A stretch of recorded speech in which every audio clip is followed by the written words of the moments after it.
They arrested her for no reason, stripped her of her dignity. But when those same racist cops walked into court the next day, everything changed. Ebony Williams, a 30-year-old part-time student and library employee, wakes up to what should have been a normal day. As she steps out into the bustling streets, her mind is filled with thoughts of her upcoming final exams and her shift at the local library, a routine that comfortably frames her daily life. However, her routine is abruptly interrupted when, on her usual walk to the library, she is stopped by two police officers. Officer Rohr and Officer Glass approach with serious expressions, claiming she matches the description of a suspect involved in a recent robbery. Confusion and alarm flicker across Ebony's face as she processes their words, her heart rate picking up. Despite her confusion and fear, Ebony complies with the officer's instructions, her mind racing with questions and a sense of injustice. But the situation quickly escalates beyond her control. Within moments, she finds herself handcuffed, the cold metal a stark contrast to the mild air of the morning. The officers do not provide any further explanation as they guide her toward their patrol car. The passers-by on the busy street offer mixed reactions. Some pause to watch the scene unfold with looks of sympathy or concern, whispering among themselves and glancing her way. Others simply walk past, too caught up in their own lives to engage with the unfolding drama. Ebony feels a mix of embarrassment and helplessness as she is led to the police car and pushed into the back seat. As the car door shuts, sealing her away from her known world, the officers read her rights. The words sound distant to her, muffled through the shock that numbs her mind. She is driven away, the normalcy of her day shattered, replaced by a whirlwind of fear and confusion. No explanation is given, leaving her to grapple with her thoughts, her freedom slipping away as the car melds back into the flow of city traffic. Ebony sits, trying to piece together the reasons behind her abrupt arrest, her spirit grappling with the reality of her situation. Thrown into a cold cell with scant regard for her rights or well-being, Ebony Williams finds herself grappling with the harsh realities of a system seemingly indifferent to her plight. Friends and family reel from the news of her arrest, their distress palpable yet powerless against the sluggish pace of legal proceedings. Inside the jail, the weight of injustice presses heavily on Ebony. The stark, unyielding walls of her cell offer no comfort, only reinforcing the severity of her situation. Communication is limited, and despite her efforts, the truth of her innocence seems lost amidst bureaucratic delays and disinterest. The day of her court appearance finally arrives. Clad in an orange jumpsuit, Ebony is led into the courtroom, shackles clinking, a sound that chills the bone. Her family fills the gallery, their faces etched with worry and quiet support. They watch, helpless, as Ebony is seated beside her public defender, the under-resourced but determined Anthony Blair. Across the courtroom, prosecutor Linda Coulson sets up her case with a confidence born of experience and authority. Her opening remarks paint Ebony not as a victim of circumstance, but as a cunning perpetrator, despite the flimsy evidence presented. Coulson's narrative is compelling, crafted to convince, and Ebony feels the weight of each word like a physical blow. Anthony Blair rises, his demeanor calm yet assertive. He challenges the prosecution's narrative head-on, presenting Ebony's alibi clearly and succinctly. He points out the glaring gaps in the police investigation and the complete lack of concrete evidence linking Ebony to the alleged crime. His argument, grounded in facts and logic, provides a stark contrast to the emotional appeals of the prosecution. The judge, maintaining a neutral expression throughout the proceedings, listens intently but gives little away. Ebony, watching the back and forth, feels a growing sense of dread. The scales of justice seem impossibly skewed against her. But just as despair begins to take hold, an unexpected development alters the course of the trial. A key piece of evidence is brought into question, casting doubt on the prosecution's case and offering a glimmer of hope to Ebony and her defense team. This sudden shift catches Prosecutor Coulson off guard, her composure slipping momentarily as the defense capitalizes on the opportunity to reinforce Ebony's innocence. The courtroom, once a place of impending doom, now buzzes with the possibility of justice being served. As the session concludes for the day, Ebony returns to her cell with a complex mix of emotions. Hope battles with lingering fear. and while the turn of events suggests a possible path to vindication, the uncertainty of her fate hangs heavily in the air. Her family's faces, a mix of cautious optimism and unresolved tension, are the last images she carries with her as she awaits the next day of trial, each moment stretching endlessly in the confines of her temporary prison. The courtroom hums with the usual legal banter and procedural motions, a predictable rhythm that is abruptly shattered when several agents from Homeland Security burst through the doors. Their sudden presence sends a wave of shock and confusion rippling through the room, halting proceedings instantly. As the agents stride confidently to the front, Ebony, still shackled, turns her head in surprise and disbelief. The room falls silent, all eyes fixed on the unexpected intruders. Linda Coulson, the prosecutor, stands abruptly, her expression one of indignation mixed with confusion. "I object to this interruption," she begins, her voice steady, yet clearly shaken. "This is highly irregular." One of the agents, a stern-looking woman with a badge clearly visible, holds up a hand to silence Coulson.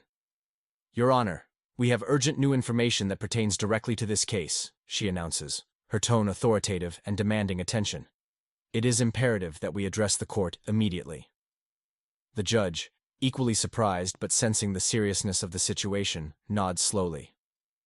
"Proceed," he instructs, gesturing for the agent to continue. The Homeland Security agent steps closer to the microphone. "We have been conducting a federal investigation related to a series of robberies, including the one Ms. Williams is accused of," she explains.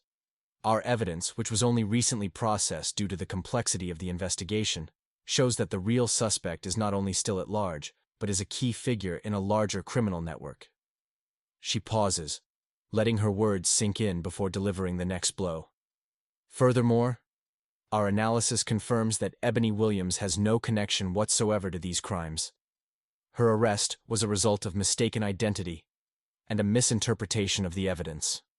A murmur sweeps through the courtroom as the implications of the agent's statement begin to dawn on those present. Ebony feels a mix of relief and renewed anxiety course through her. Relief that her innocence might finally be recognized, and anxiety over the uncertainty of what comes next. Linda Coulson attempts to regain control of the situation. "Your Honor, we need time to review this new evidence," she states, trying to mask the tremor in her voice. "This is highly unusual and quite disruptive." The judge nods, his expression grave. "Indeed, it is," he agrees. "However, the integrity of our justice system depends on our commitment to truth and justice.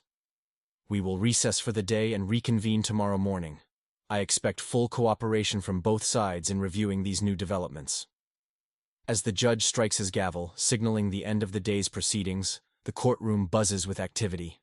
Lawyers and spectators whisper fervently, while Ebony is slowly escorted back to the holding area, her mind racing.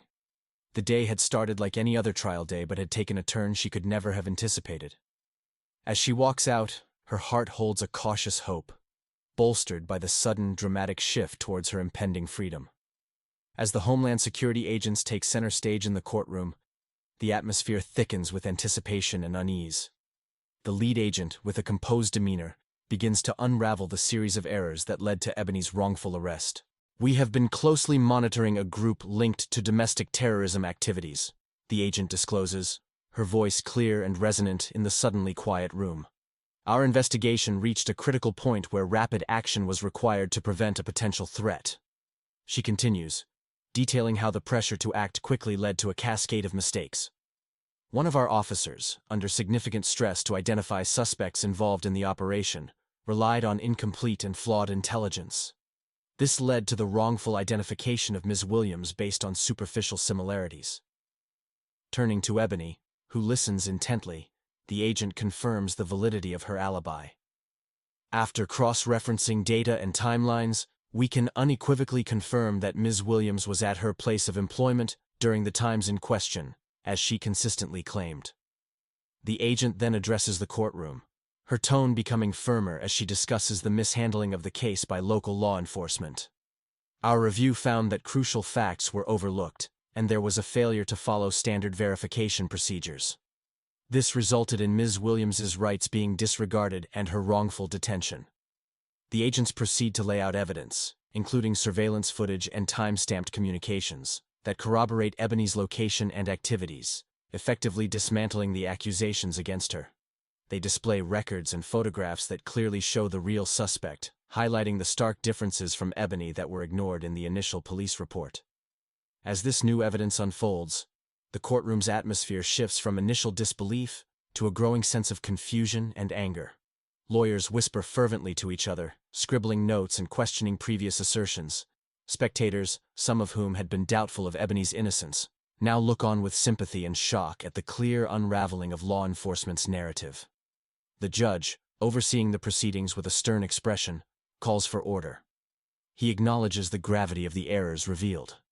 It is imperative that justice is served not only by correcting the wrongs against Ms. Williams, but also by addressing the systemic failures that allowed this to happen, he declares, promising further investigation into the procedures of local law enforcement.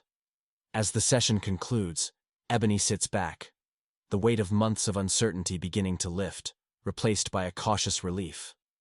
Her family, who had sat tense and worried throughout the proceedings, now reach out to hold her hands, their faces etched with mixed emotions of relief and continued apprehension about the next steps.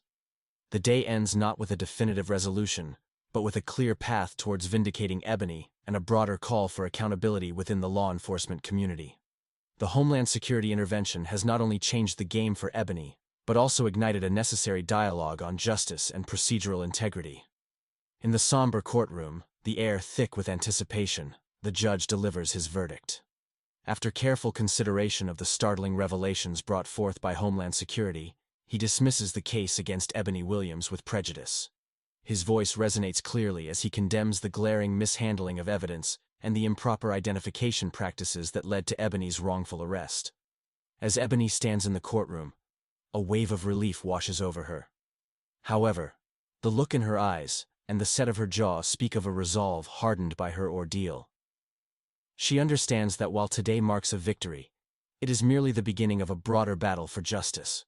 Her wrongful arrest has not only scarred her personally, but has also exposed systemic issues that demand attention. Outside the courthouse, the public's reaction grows fervent.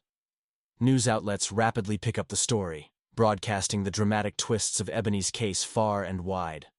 Her ordeal becomes a symbol of racial injustice, resonating deeply with many across the nation.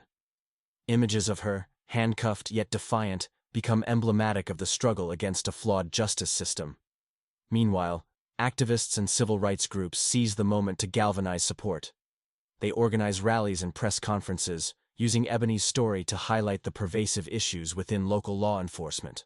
Calls for accountability echo through the streets, directed firmly at the Riverside Police Department. The scrutiny intensifies for Officer Rohr and Officer Glass, the figures at the heart of the controversy. As the city begins to reckon with the implications of their actions, both officers are placed under official investigation. The community demands transparency and justice, unwilling to let the matter rest until full accountability is ensured. Ebony, now seen as a pivotal figure in the fight against racial discrimination, finds herself at the center of a movement. She channels her personal trauma into activism, speaking out not only for herself, but for others who have been similarly victimized by systemic abuses of power. Her voice, once stifled by the chains of wrongful accusation, now rings out clear and strong, calling for sweeping reforms. As the days pass, the impact of Ebony's case continues to ripple outward.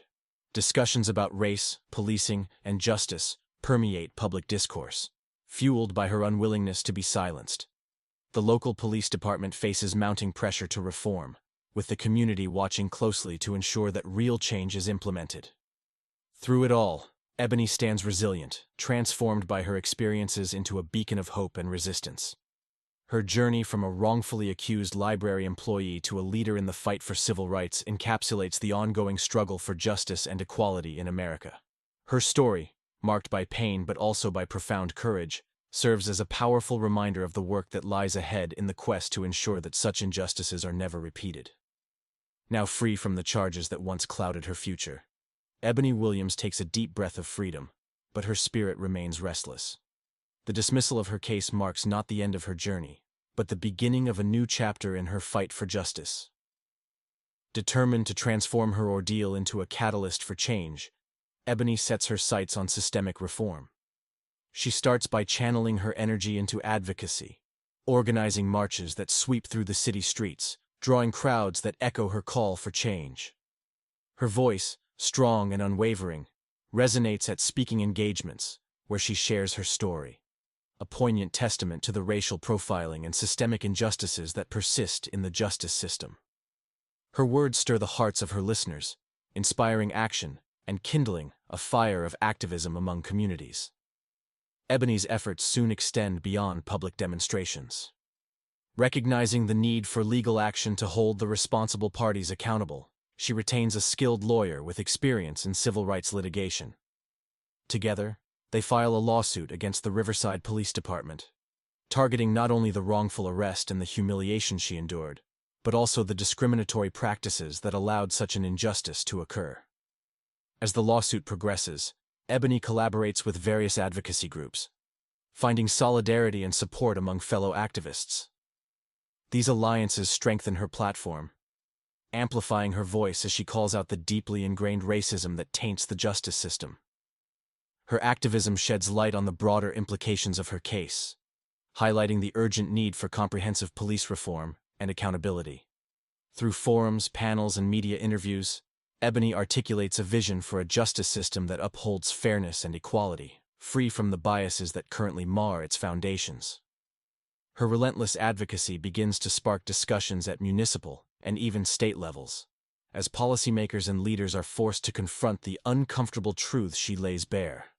In every step she takes, Ebony carries with her the weight of her experiences and the stories of those who have reached out to share their own encounters with injustice.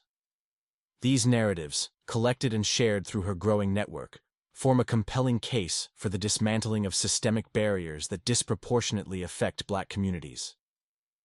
Ebony's transformation from a victim of the system to a leading voice for justice serves as a beacon of hope and a reminder of the power of resilience and advocacy. Her journey is a testament to the impact one individual can have on the fight against systemic racism. With each march, each speech, and each court appearance, she not only rebuilds her life, but also reshapes the landscape of civil rights in her community. As Ebony Williams continues her advocacy, an unexpected breakthrough propels her efforts into the spotlight. One afternoon, she receives a call from Harriet Jensen, a determined journalist known for her investigative prowess. Harriet has been closely following Ebony's case and the practices of the Riverside Police Department. With a tone mixed with outrage and resolve, Harriet reveals that her digging has unearthed crucial evidence that the police had willfully concealed information that could have cleared Ebony's name much earlier in the process. This revelation rekindles a fierce determination within Ebony. Armed with this new information, she convenes with her legal team to strategize a formidable response. They prepare to initiate a new legal challenge, not just to seek reparations for Ebony, but to expose and correct the deep-seated corruption within the police department. This case would not only seek justice for Ebony, but also set a precedent for transparency and integrity in law enforcement. As news of the cover-up spreads, public support for Ebony swells. What began as a local outcry quickly gains national attention. Community groups, civil rights organizations, and even individuals who had previously sat on the sidelines are now galvanized by the injustice Ebony faced and the potential for meaningful reform her case represents. Local organizations, inspired by Ebony's courage and Harriet's revelations, start to mobilize. They organize forums, protests, and workshops aimed at educating the public about the systemic issues at play. Social media campaigns tagged with Number Justice for Ebony and Number Reform Riverside PD gain traction, drawing attention from high-profile activists and influencers who lend their voices to the cause. This growing network of supporters not only rallies around Ebony, but also begins to push for substantial policy changes within the Riverside Police Department. They demand an independent review of the department's practices, the implementation of body cameras, and a public oversight committee to ensure accountability and prevent future abuses of power. As Ebony stands at the forefront of this movement, her personal ordeal transforms into a symbol of the broader struggle against systemic injustice. Each step forward in her legal battle is watched and supported by a community that now sees her not just as a victim of a flawed system, but as a leader in the fight to reform it. Her resilience and determination inspire a collective action that holds the potential to bring about real and lasting change, ensuring that what happened to Ebony Williams won't happen to anyone else. As the date of the final court hearing approaches, the atmosphere around Ebony Williams's civil lawsuit becomes charged with anticipation and tension. The Riverside Police Department, aware of the damning evidence stacked against them, braces for a battle, but the momentum of public opinion and media scrutiny creates an uphill fight for them. In the courtroom, the air is thick with expectation as Ebony's legal team prepares to present their case. They have meticulously gathered a trove of evidence, including leaked internal memos, emails, and documents that paint a clear picture of deliberate misconduct. These documents reveal not only attempts to cover up the facts of Ebony's case but also a pattern of similar behavior in other cases, suggesting a systemic issue within the department. As the proceedings commence, Ebony's attorneys lay out their case with precision. They show the court how the police department's actions were not just isolated incidents of negligence, but part of a broader, insidious practice of covering up misconduct. The evidence is compelling and damning, and the courtroom is riveted by the revelations.